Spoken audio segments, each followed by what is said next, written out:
Funding for the production of Folks is provided in part by the Friends of LPB. Up front today, we'll be telling you about Bellmystika, a new seafood seasoning, and Kay Brown, the driving force behind this product. And then we'll have a special report on Jean West, a news anchorwoman in Baton Rouge. I'm Rob Hinton, and we'll have those stories today on Folks. Everybody's just folks, just plain old folks. Everybody just people all over the world. All the folks who live, folks got to give, folks got to care, folks got to share. Our world is small, so very small. What touches one of us, who touches us all?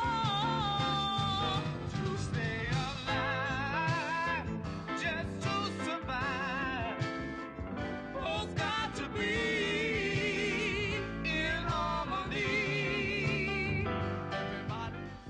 Everybody just folks, just plain old folks, just plain old folks. Everybody just folks, everybody just folks, just plain old folks, just plain old folks. Everybody just folks.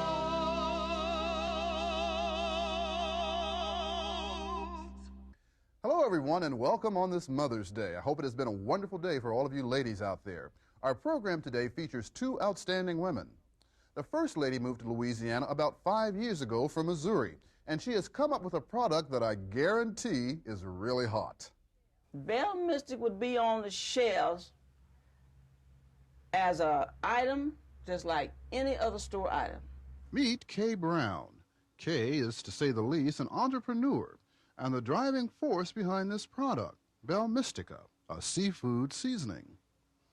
We were working with the idea of how to produce some money on our own, and we had several ideas of what we would put together.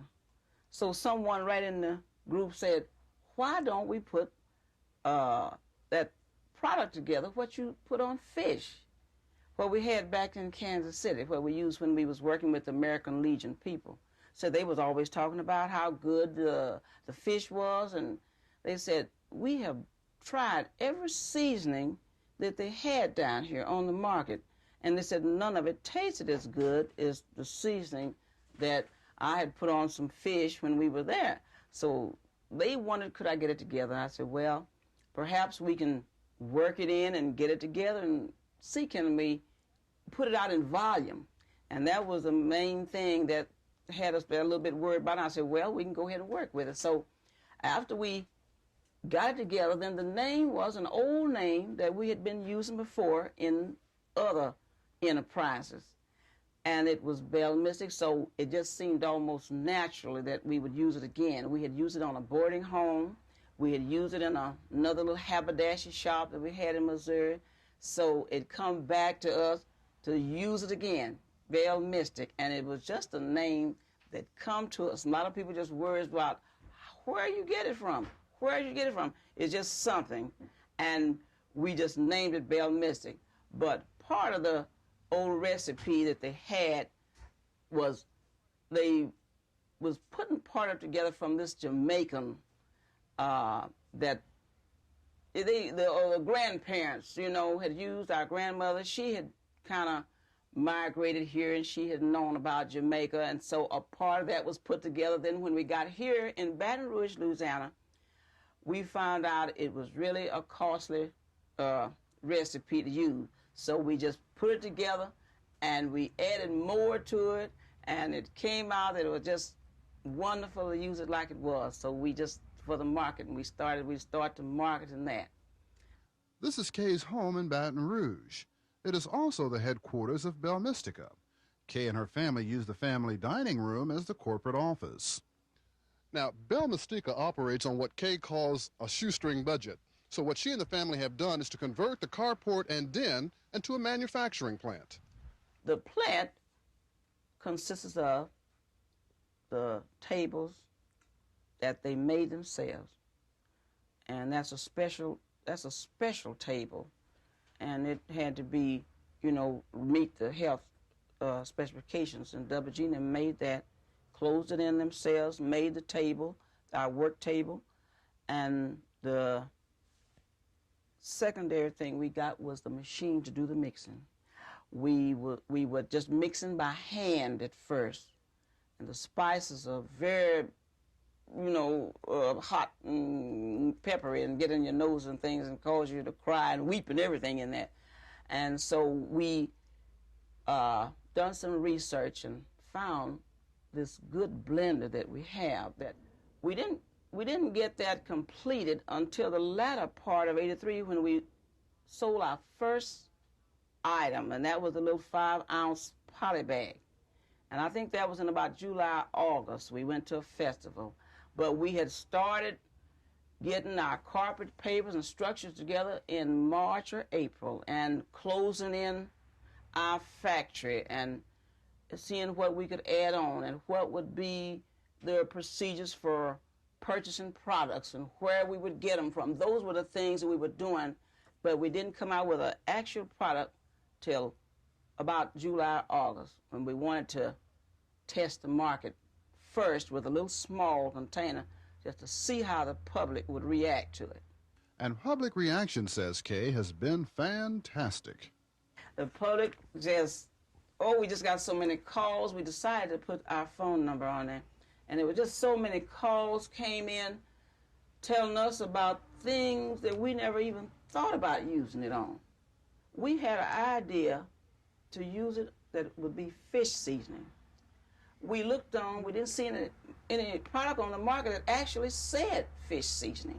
So this is why we decided to say elegance in seafood seasoning. And a lot of these things that they coming up with, we never thought about. The lady called me and she said, I put it on my sausage and my red beans and rice and some red-eye gravy. And we were just astonished because we didn't even know what it was. And then we got calls telling us they put on roast and pork chops and even mustard greens. And some lady called me later on and she said she put it on popcorn. So, and then we had the Chicken Mart over here that let us put it on chicken, and we just been demonstrating over there on chicken, and all the people the public we sell 5 and 6 cases every time we go down a weekend, and they just look like they loved it. So what's the mystique in Bellmystika? Well, it's the unique blend of 14 natural herbs and spices. We do have 14 herbs and spices in our recipe, and we put some of them for a little bit, we feel like could be a little bit conservative on some of them. And of course, the ingredients that are listed, those are your main ingredients. And then you have a little key that you kind of feel like you might keep preserved for yourself for a little, put the people in a little mysterious atmosphere, and put that little Jamaican flavor in there, and they just love it like that. So that's the way we decided to do it. Kay says Bellmystika is absolutely tantalizing, and she told us how it differs from other seasoning products. The flavor, it has a taste that just enhances the food with a special taste that we haven't been able to even find in any other food. And it's not as much salt as it is in some of the more popular brands. It's a lot less salt, and when you add on the seasoning, you add on a flavor instead of just, adding on lots of salt, and you add on a flavor. We headed out to the state fair, and we had the Jambalaya King out there. He said, "I'm the Jambalaya King." And I bought some of his jambalaya, and I ate it. And I couldn't get a good flavor. As soon as I shook a little of Bellmystika seasoning on it, it brought it out, and he bought a whole case from us. He said he does little hors d'oeuvres, and he does little catering. And they had another lady out there had alligator. And there's another guy had saw us down in Catfish Town. He says, "I told that lady all she need on her alligator is some Bellmystika." He said, "You got the best seasoning it is." And this is happened in 1984. last year at the State Fair in Louisiana, and the booths all around us began to buy it for their shrimp. One lady went to buy it, put it on a chicken sheet, and several of them come back and commented about it and told us how good they liked it on the food that they were using right then and there. They told them how good. They said it's a real good product. But getting a product on the market has not been without its problems. Kay says one of the biggest frustrations she and her family is having is getting Bellmystika on grocery store shelves. We knew we would have to try to get it into some of the stores. And we went to the warehouses right here in Baton Rouge, and it looked like that you had so much red tape to go through to get in that, so we decided we would try the little smaller stores. And a lot of the smaller stores would buy one case, and they'd go in there and they would start, even if it was on consignment, a few places, just since we could get it in there, we meant to get it in there. We even said that some of them were too small. We'd let them take 6 containers even if they couldn't take a case. So the young men, Ken and WG, they just went to work. And they run from store to store to store, and they came back with so many accounts, that we just had to start to, getting our books and things straightened up on the accounts, and people was talking about it from the demos we had done at Ed Seafood. We went to New Roads and done a festival out there, and people was talking about it all down in there. So they started right from the little small stores. Then we went to the larger stores. And how we got it in the A&P store was we had to go to the warehouses in New Orleans. All the warehouses in New Orleans, for most of them, except in the one this year. And we went to there, talk, we come back. Oh, I guess we made about 50 trips to New Orleans. Going to New Orleans and negotiating with the buyers there. And finally, I goes to the A&P store, and they've been very receptive about helping us to get started. I talked to one man there. I said, well, looked like they wasn't getting nowhere. I said, so I'm going to go myself. So I just started going myself. And so then one of the head buyers there told me, he said, well, you haven't talked to me. I said, I don't talk to everybody down here. He said, no, you haven't talked to me. And so after that, things began to look up, and now we're in all the A&P stores. And we're in at least 4 national stores. And so it's been, but you had to have a determination. We could not give up, because all of 1984 now, we didn't get in there. This was in 1985. We worked at them all 1984. But with all the frustrations, Kay remains patient, because she has big dreams for Bellmystika, dreams she hopes will someday come true. 5 years from now, I see Bellmystika just really soaring to deep heights, because we got other products. We've got barbecue sauce, we've got fries, we've got several other things that's really in the making. We got a glaze for ham. We got a lot of things right now that's just in, that ready to put on the market. But we got to first get this one to work. Get this one. We want to expand. We're sending products to different states, all even in the islands. We want Bellmystika to be going nationwide, national and international. I'll put it that way, national and international. Now, this is the 5-ounce package of Bellmystika, and take my word for it, it is really good and hot. We now have a report on a woman who is also good and hot in another sense. Forgive me, Gene. Here's Genevieve Stewart. A prominent broadcast journalist is on the horizon. She's news anchorwoman Jean West of WAFB-TV in Baton Rouge. Jean is a communicator with exceptional skills. People notice her. Her news analysis is objective, her delivery is authoritative, and she is serious about her responsibilities as a journalist. But Jean's warm personality shines through like a sparkling star.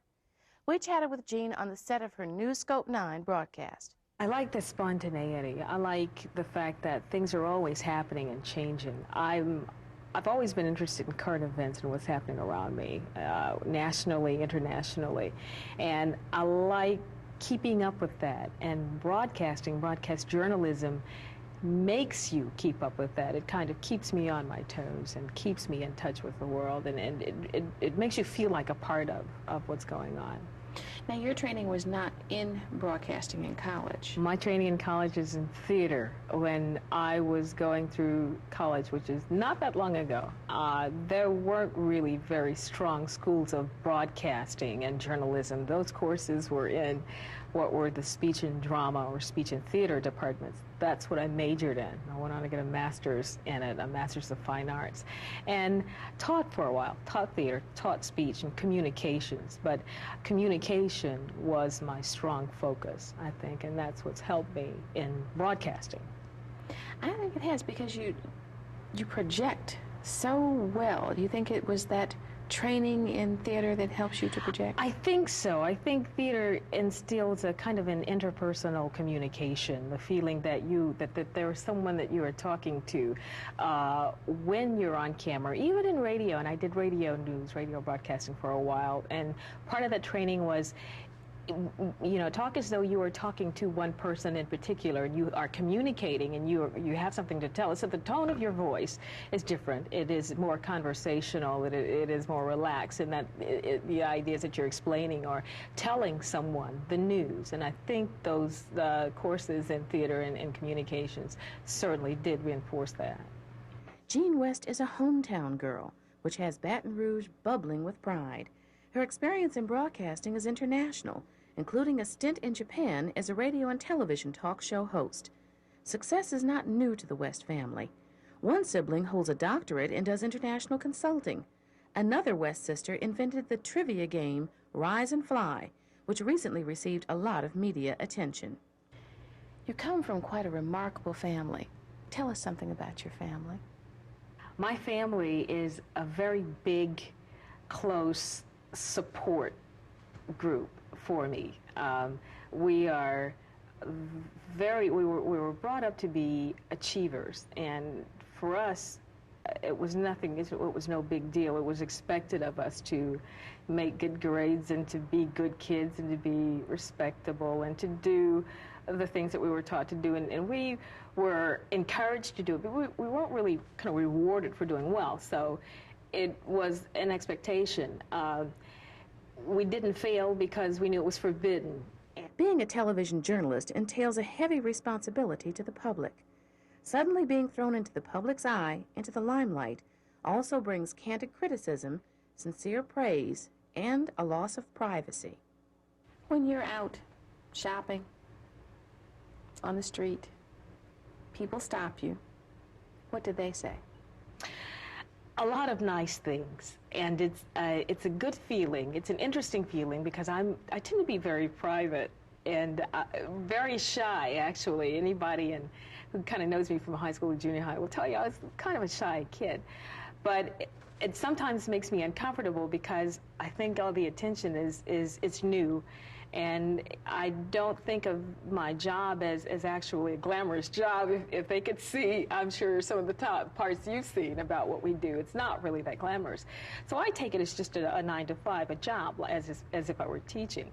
What is the hardest part about being a journalist? This media is so powerful that it has the ability to make or break people, businesses, groups, organizations. And I think there needs to be so much care in presenting just the facts and exactly what those facts are, not what they mean or what you want them to mean or what they say or et cetera, just the facts, because it's so delicate and can be so destructive. And I have seen lives destroyed in front of, billions of people by the media. Whether they deserve that or not is another question, but I've seen it happen, and I think that's a sad part of the business. Much of Jean's working day is spent preparing for her 5 and 10 p.m. broadcasts. The unglamorous, pressurized side of news reporting is involved in editorial meetings, news analysis, writing her own scripts, and coordinating the flow and order of the broadcast with coworkers. There are those stolen moments of relaxation and fun. Jean models professionally for a designer boutique, trains her standard poodle for dog shows, and scuba dives as leisure time permits. She also has another very serious interest, putting a little something back into the community which supports her so avidly. I have a sincere concern for our youth, for our young people. I think I'm worried about the future of our country. I, as an anchor here at 9, have been allowed to get out into the community a lot, and to go into the schools and to go to the groups like the Girl Scouts and the Boy Scouts and things like that, and to talk to the kids and to be a part of programs that they have and science fairs and things. And I take that opportunity and I use it to try and motivate them, and that, I think, is the problem that I see, is these kids aren't motivated. Whether they're being motivated or not, I don't know, but there needs to be some kind of a self, improvement that these kids don't, for some reason, don't have. So I try to take these opportunities and to motivate them and let them see that they can do just about anything they want to do, and that it's possible to accomplish and to achieve. It doesn't take much, just a little effort, that's all. And if I've made one kid listen to that and think, then I think that's a pretty good contribution. Jean was the first black to anchor a news broadcast in Baton Rouge. That was precedent number 1. The second was that she and co-anchor Donna Britt were the first women to form an all-female anchor team. It was an experiment that worked and spelled success for CBS affiliate station WAFB. Jean is strong when she needs to be strong, and she's very sensitive when she needs to be sensitive. She's the kind of person that is constantly surprising you with more that she can do. And I just think it's a pleasure and a privilege to work with her. To my knowledge, you were the first co-anchor team of women in the state of Louisiana. Did you feel a tremendous sense of responsibility? It felt, let me hold on a second. It felt like an experiment at first, but because we knew that we were right for each other, it was very comfortable. The only thing we had to watch out for initially was we were aware that we were 2 women, and we didn't want to be too happy on camera and giggle too much, because we might look like a bunch of girls, which we aren't. But we had a good feeling about it, and I think you could call it a chemistry. But she's the kind of person that I think can virtually mix with anyone and make them look good. Jean, when you think of yourself as a journalist, do you think of yourself as a minority journalist? No, which is interesting. I never think of myself as a minority unless I'm reminded. For some reason, I have very little opportunity to be faced or reminded with that during the day. I mean, anymore. For some reason, there's never an occasion to have to think again, well, I'm a black, or well, I'm a woman, so I must respond this way at all during my day. So, no, I don't. That's one of the things that I assume accepted. I mean, it's obvious that I'm a minority, so I don't have to remind people of that. And then I am never faced with having to answer for it, etc. Anymore. So not at all. Isn't it nice that it's gotten past that point? Yes, and I think maybe my generation and yours may have missed out. You know, we are reaping the benefits of a generation that kind of had to struggle to get us to that point. And in some cases, in that generation, there's a little bit of a kind of a resentment in that, well, look, what do you mean you don't think about being a woman? You don't realize what we've had to go through to get you to that. And I think the kids that are after us are even younger and even less aware of that struggle. So I think in some cases it's not good to forget, you know, that you're a minority, but I don't think it's necessary to use it anymore. It's just not necessary. Jean is a woman of the 80s who isn't reluctant to use the word ambition in describing herself or her career goals. With the reverse of being interviewed for a change, Jean was asked to describe herself. I think Jean is an optimist. I'm a true believer that if you want to do anything bad enough, you'll do it. And I believe that all kinds of opportunities are out there. All it takes is a little know-how and a little ambition to do it. Jean is, I tend to be a little bit of a workaholic, if I may borrow an overused term. There are just so many things to do that I would like to do, and there's not enough time to do it. So I spend a lot of time doing things that relate to my job. Even when I'm home, I read a lot. I have to. The Wall Street Journal, The Economist, the Washington Post, that kind of thing, to keep up. And I go out and I do kind of PR things for schools and groups like that, but in the name of news and you know, encouraging people to keep up. So I like to explore and experiment. I like to learn. I'm a sucker for growth and for knowing. I like to know about everything, so I never stop. What about the future? What are your long-term career aspirations? I like this business. I think if used well and properly, I think it's one of the most effective informational tools that we have as a free nation. I would like to stay in news. I think I do best at anchoring, so I would like to pursue that. I'm, of course, looking down the line at a larger market, a larger news market, perhaps one of the networks, perhaps. And then later on, I'm also looking at ownership, and I think that's probably the next step in my development. Is she always as professional as she seems to be? Always. Always. She's honest, and I call that professional. She does not shoot from the hip. She shoots straight, and she likes to have fun. We joke around and have a really good time. I think some people can tell that. But I do believe that, you know, the sky's the limit for Jean West. And if she wants the sky, she'll get it. So we should not be surprised if we see West Enterprises. That's right. Doing old television shows or 24-hour news. Watch out, Ted Turner. Well, that's it for this week. Thanks for watching. We'll be back next week with another edition of Folks, and we hope to see you then. Bye-bye.